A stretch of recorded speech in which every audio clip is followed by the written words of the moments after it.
At our wedding, my bride's maid of honor gave a toast saying, "What the groom doesn't know is that his wife has secretly been—" The champagne glass froze halfway to my lips when Rachel Torres stood up. My bride's best friend since childhood grabbed the microphone from the DJ, her hand shaking so badly the feedback squealed through the speakers. 200 guests turned to watch, smiling, expecting the usual sentimental speech about friendship and love.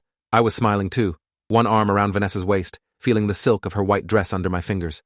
Rachel looked directly at me, and her eyes were filled with something I couldn't identify. Not happiness, not joy, fear, maybe, or pity. She took a breath, and when she spoke, her voice cracked. "What the groom doesn't know is that his wife has secretly been—" She paused, swallowed hard, and I felt Vanessa go rigid beside me. "Running a long-term investment fraud scheme, and Alex, I'm so sorry, but you're the target." The room went silent. Completely, utterly silent. Someone's fork clattered against a plate. I heard my mother gasp from the family table. My brain refused to process the words. Investment fraud. Target. This had to be a joke. Some kind of terrible, tasteless prank. I looked at Vanessa, waiting for her to laugh, to tell Rachel to stop being ridiculous. Instead, she stood up so fast her chair toppled backward, and she ran. I'd met Vanessa Reed 18 months earlier at a charity gala in downtown Manhattan. I was there representing my firm, a boutique investment company where I'd worked as a senior analyst for 6 years.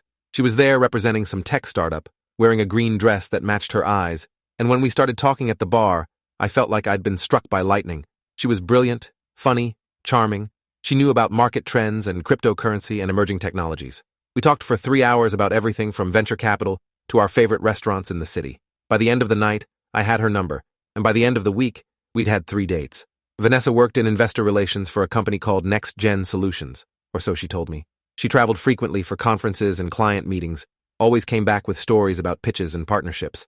Her apartment in Brooklyn was modest but tasteful, filled with books about business strategy and framed photos of her with various tech industry people I didn't recognize. She said her family was from Oregon, parents divorced when she was young, no siblings. She'd put herself through college, worked her way up in the industry, was proud of her independence. I loved that about her. Everything about her, really. 6 months in, we moved in together. My place in the Upper West Side was bigger, nicer, closer to both our offices.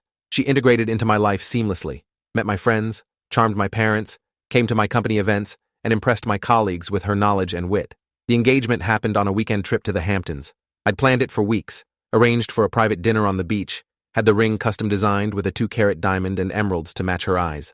When I got down on one knee, she cried and said yes immediately, and I remember thinking this was the happiest moment of my entire life. The wedding planning took 8 months. Vanessa handled most of it, which I appreciated since I was swamped with a major client portfolio at work. She booked the Plaza Hotel, hired a celebrity wedding planner named Christine Valdez, picked out a designer dress that cost $12,000. I paid for everything gladly. My salary was comfortable. Plus, I had a trust fund from my grandfather that had grown substantially over the years. Money wasn't an issue. Vanessa occasionally mentioned that her startup was going through funding rounds, that things were tight, and I'd offered to help, but she always refused. Said she didn't want to mix our finances until after the wedding, wanted to maintain her independence. I respected that, thought it showed integrity. Looking back now, standing in the Plaza ballroom watching my bride run away while her maid of honor held a microphone and 200 people stared in shocked silence, I realized I'd been an idiot. Rachel was still talking, her words coming faster now, frantic. "I've been trying to tell you for weeks, Alex. I've been leaving you messages, sending you emails, but Vanessa must have intercepted them. I didn't know what else to do. I couldn't let you marry her without knowing the truth." My best man, Jordan Ellis, grabbed my arm. "What the hell is happening?" he hissed. I couldn't answer because I didn't know. Investment fraud? Target? None of it made sense. Rachel pulled out her phone, connected it to the projection system we'd used earlier for our photo slideshow. The screen behind the head table lit up, and there, in high definition for everyone to see, was a document.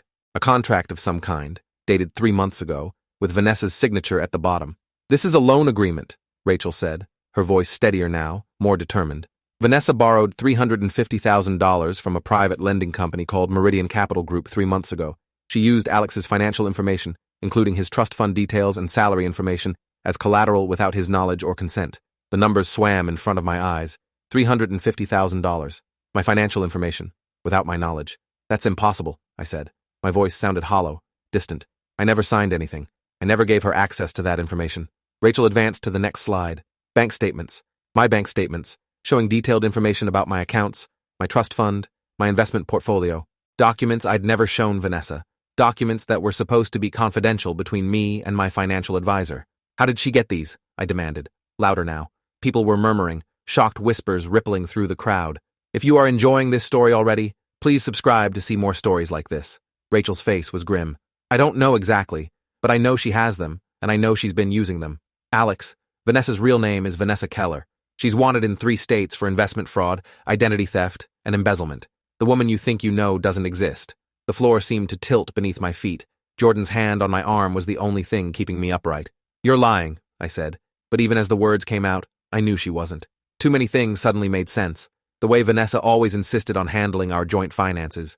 The way she'd asked detailed questions about my family's money, about my trust fund, about my investment strategies. The way she'd encouraged me to consolidate my accounts, to simplify things, to give her access so she could help manage our future together. I'd thought she was being practical, forward-thinking. She'd been gathering ammunition. Rachel clicked to another slide.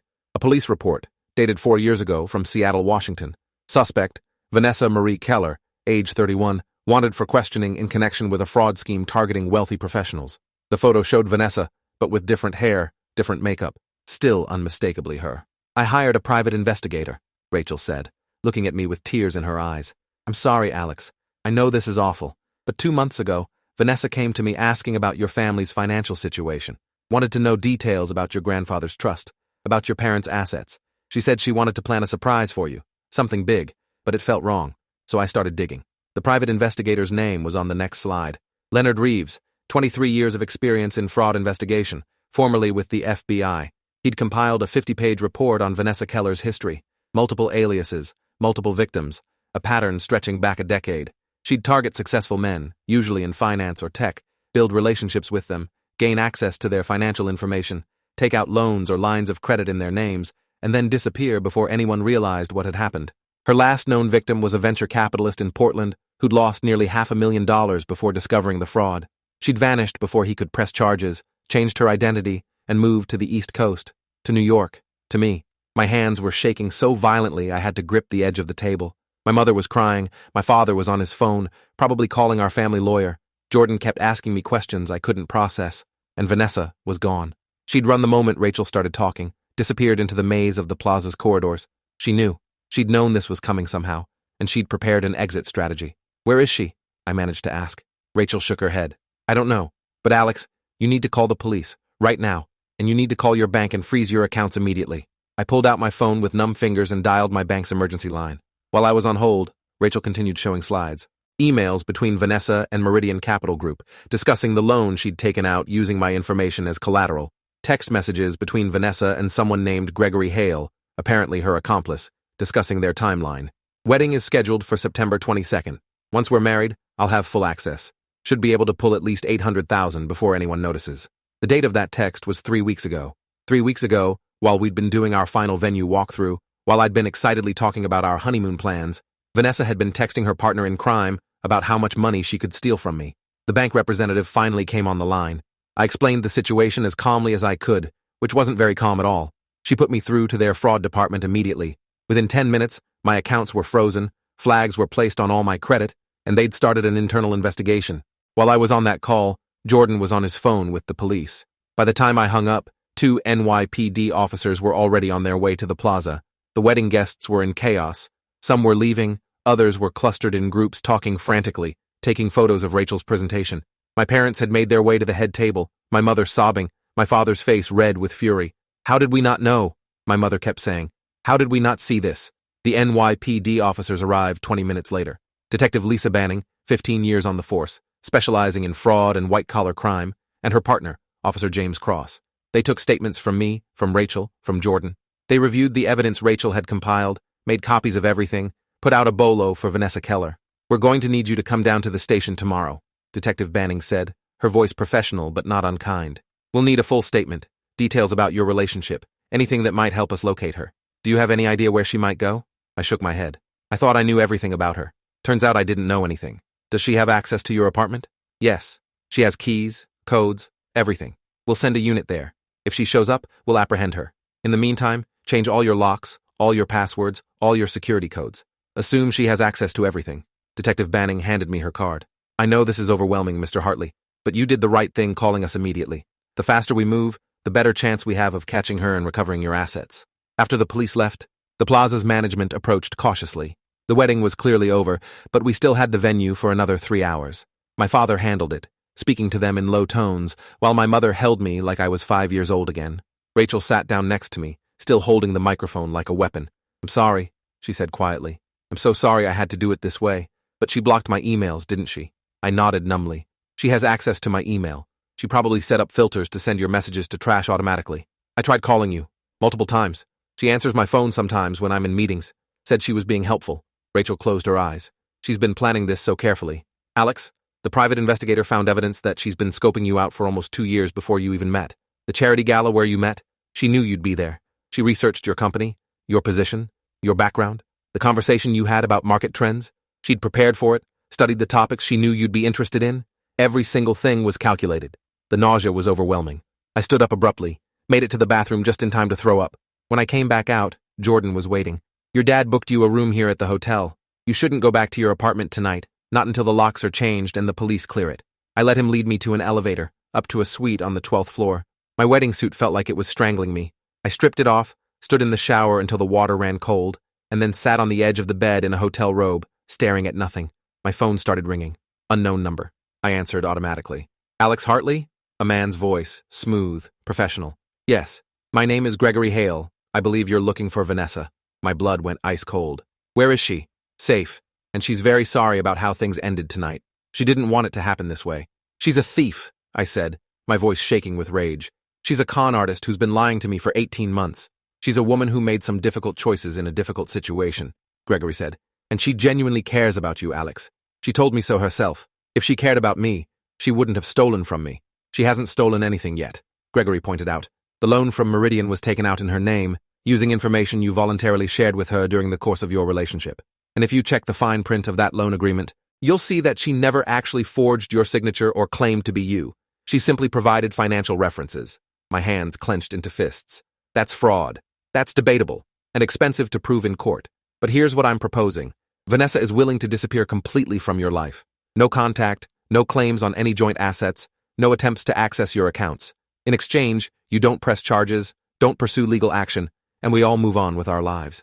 She stole $350,000? She borrowed money that she fully intends to repay. And again, technically, she didn't use your identity. She used information you gave her.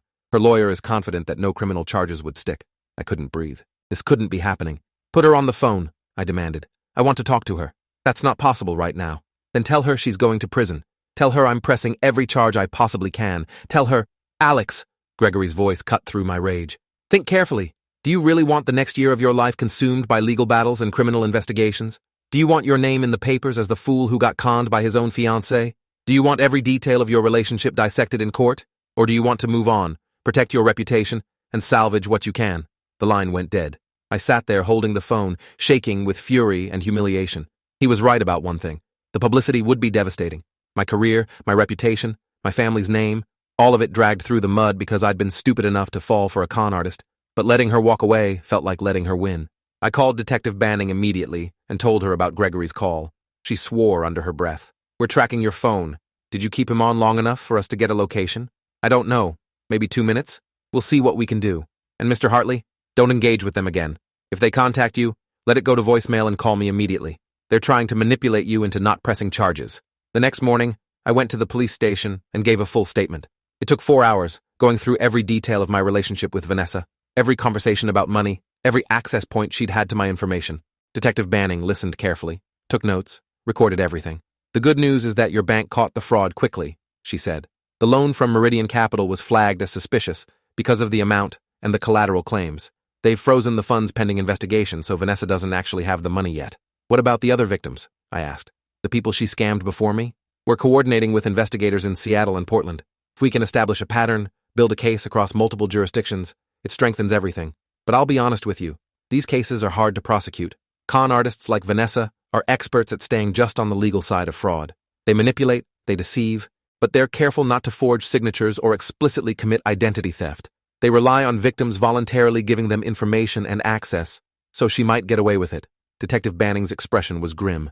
"Not if I have anything to say about it. But you need to be prepared for the possibility that criminal charges might not stick. Civil court might be your better option for recovering any losses." I left the police station feeling hollowed out, stopped by my apartment, which had been cleared by the police and fitted with new locks. Everything looked the same, but it all felt contaminated now. Vanessa's clothes still hung in the closet. Her toiletries lined the bathroom counter. Evidence of the life we'd built together, except none of it had been real.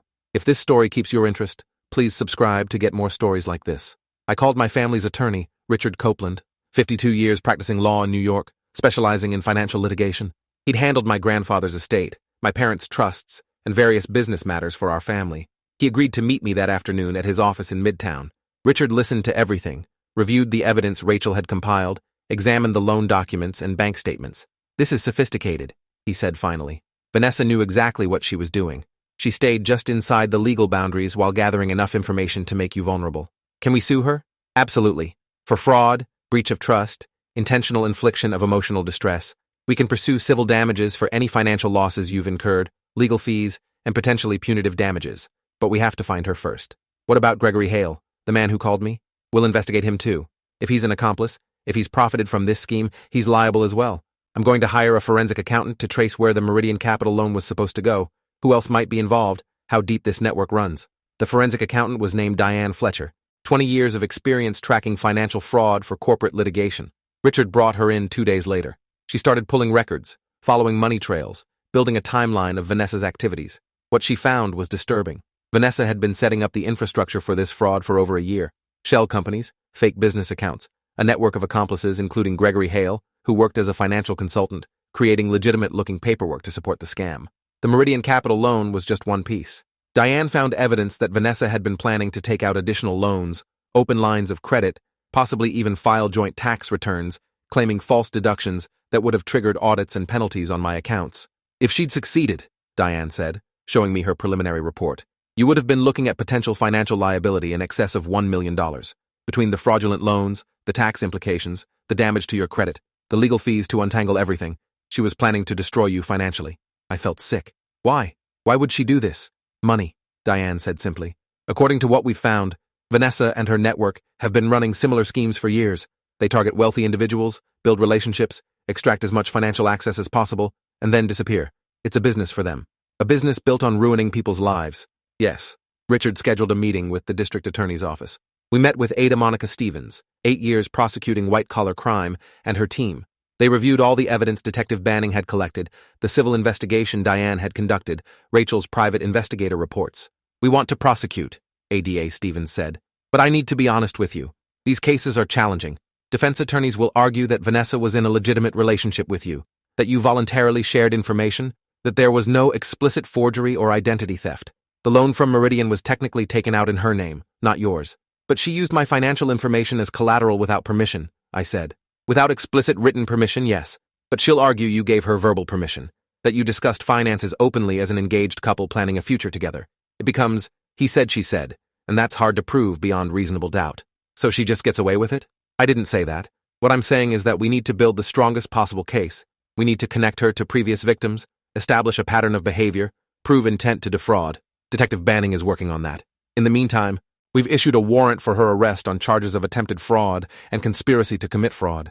If we can bring her in, if we can get her to talk, we might be able to build this into something prosecutable.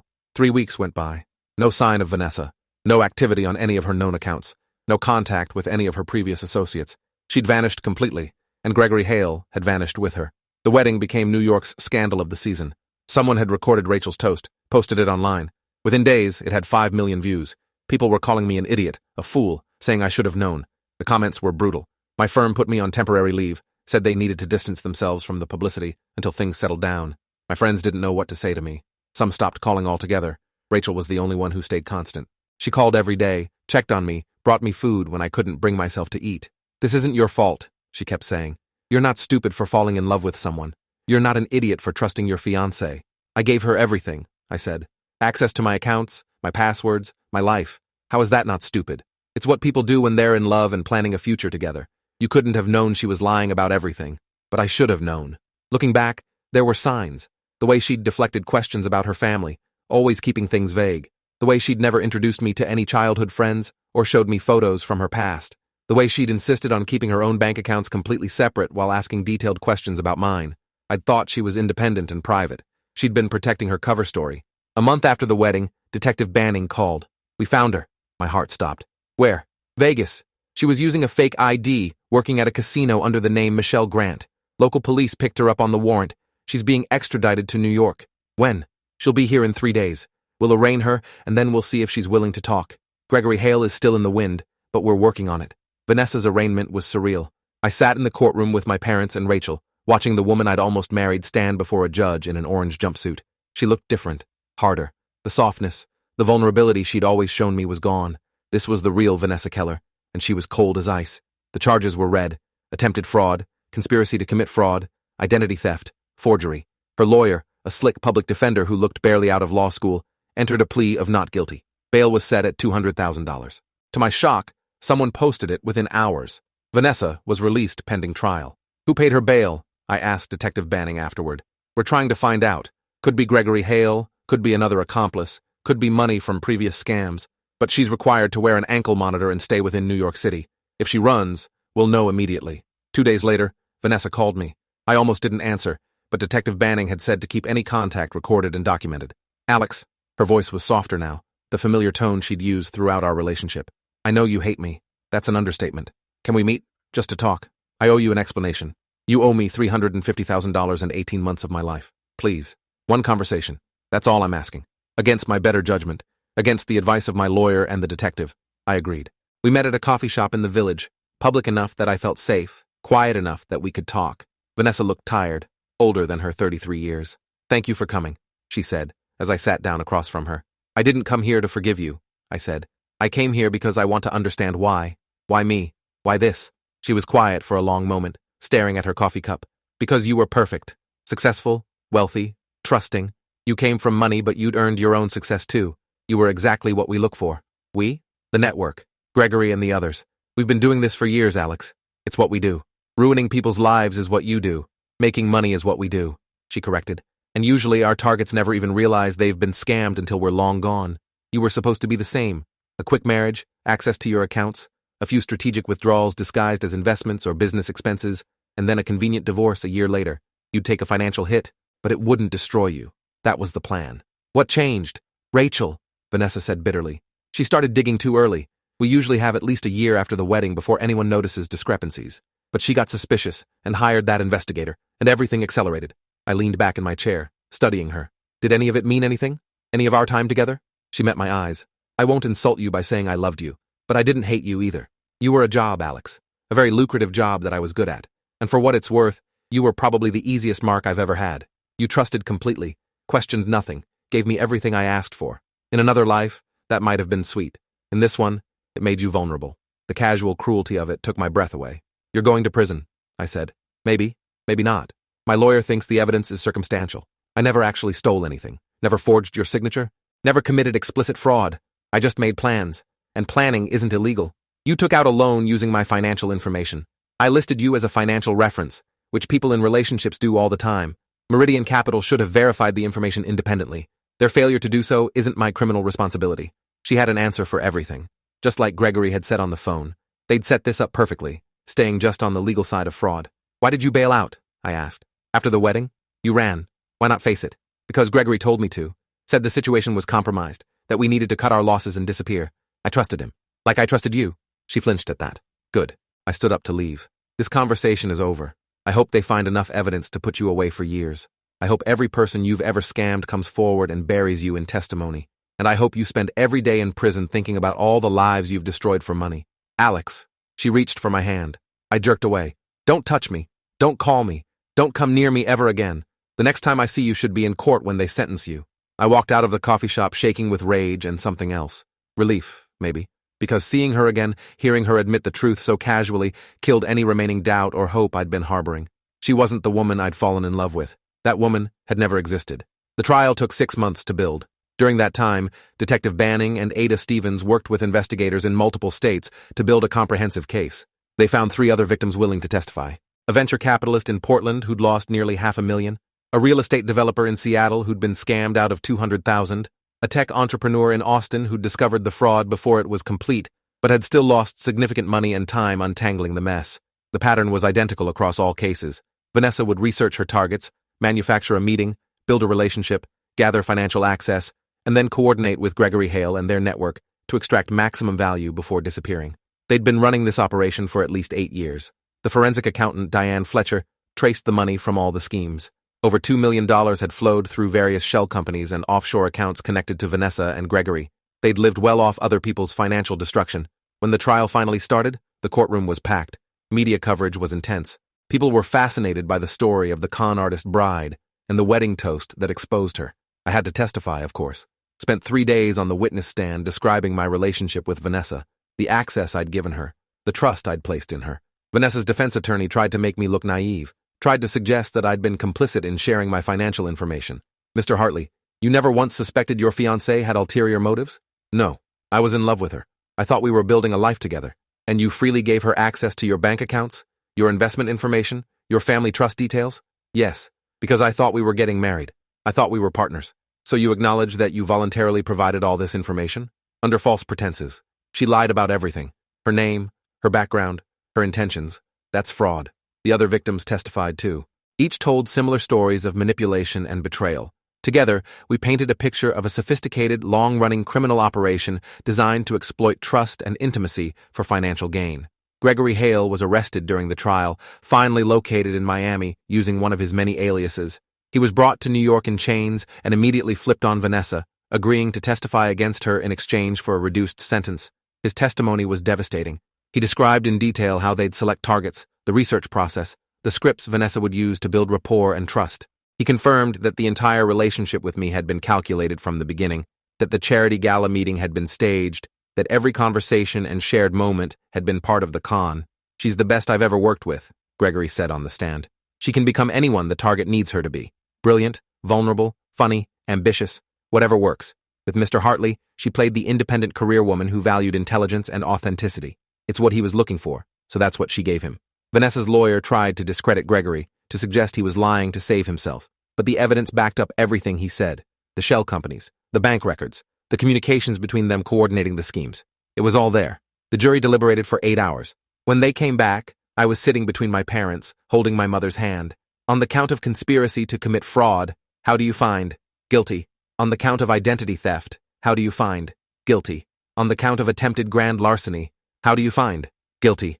All 12 counts. Guilty on every single one. Vanessa showed no emotion as the verdict was read, just stared straight ahead, like she was somewhere else entirely. Sentencing came 3 weeks later. The judge, a stern woman named Honor Diaz, who'd been on the bench for 20 years, had clearly reviewed the evidence thoroughly. Ms. Keller, you have perpetrated a calculated, systematic scheme to defraud multiple victims out of millions of dollars. You have exploited the most intimate of human connections, romantic love and trust, for financial gain. You have shown no remorse, no accountability, and no indication that you would stop this behavior if given the opportunity. The judge paused, looked directly at Vanessa. The harm you've caused goes beyond financial loss. You have damaged your victim's ability to trust, to form relationships, to believe in the goodness of others. That psychological damage is immeasurable and long-lasting. On the count of conspiracy to commit fraud, I sentence you to 6 years in federal prison. On the count of identity theft, 4 years to run consecutively. On additional counts, various sentences to run concurrently. Total sentence, 10 years in federal prison, followed by 3 years supervised probation and full restitution to all victims. 10 years. Vanessa would be 43 when she got out. I felt something loosen in my chest, something I hadn't realized was clenched tight since the night of the wedding. Outside the courthouse, reporters surrounded me. I gave a brief statement, thanked the police and prosecutors, expressed hope that this would prevent future victims. Then I went home, to my apartment that had been thoroughly cleaned of any trace of Vanessa Keller, and I slept for 12 hours straight. The civil suit was simpler. With the criminal conviction in place, Richard Copeland filed for damages on behalf of all the victims. Vanessa had no assets, of course. Everything she'd owned was either fake or purchased with stolen money. But Gregory Hale had some remaining funds, and the shell companies were dissolved with assets distributed to victims. I recovered about 60% of my losses, which was better than I'd expected. More importantly, I recovered my reputation. My firm brought me back after the trial, gave me a corner office and a raise as an apology for doubting me. My friends slowly came back into my life, apologetic and supportive. Rachel stayed my closest friend through all of it, the person who'd saved me from a catastrophic mistake. 6 months after the sentencing, I was having dinner with Rachel at a restaurant in Soho. "How are you doing?" she asked. "Really? Better," I said honestly. "I don't think about her every day anymore. I don't feel angry all the time. I'm getting there." "That's good. You deserve to move on. I don't know if I can date again, though," I admitted. "How do I trust someone after this? How do I know they're real?" Rachel reached across the table and took my hand. "You don't. That's the terrible truth. You never really know. But you can't let one sociopath ruin your ability to connect with people. Vanessa was an outlier, Alex. Most people are not professional con artists. Most people aren't you either, I said. Thank you, Rachel, for everything, for investigating, for having the courage to expose her at the wedding, for sticking with me through the trial. I don't know what I would have done without you. She smiled. That's what friends do. Although I have to say, that toast was the most terrifying thing I've ever done. I thought you were going to hate me for ruining your wedding. You saved my life. Literally. If you'd waited even a few more weeks, if we'd gotten married and she'd gotten legal access to everything, I would have been destroyed. I know. That's why I had to do it when I did, even though I knew it would be humiliating and awful. Better to be humiliated at your wedding than bankrupted in your marriage. We finished dinner, and I walked Rachel home through the warm spring night. At her door, she hugged me tightly. You're going to be okay, Alex. I know it doesn't feel like it yet, but you will. She was right. A year later, I was okay. Not the same, maybe. More cautious, more guarded, slower to trust. But okay. I'd started dating again, casually, with extensive background checks that probably made me paranoid, but gave me peace of mind. I'd been promoted at work, was managing a major portfolio, had rebuilt my savings and investments. I'd learned to trust again, carefully and selectively, and I'd learned that sometimes the people who truly love you are the ones who have the courage to tell you terrible truths, even when it destroys something beautiful. Because Rachel hadn't just saved me from Vanessa, she'd saved me from myself, from my own willful blindness and desperate need to believe in a fantasy. That night at the wedding, when she stood up with that microphone shaking in her hand and said those impossible words, she gave me a gift, the truth. And the truth, no matter how devastating, is always better than a lie. Thanks for watching till the end. Make sure to subscribe and like to not miss the next story.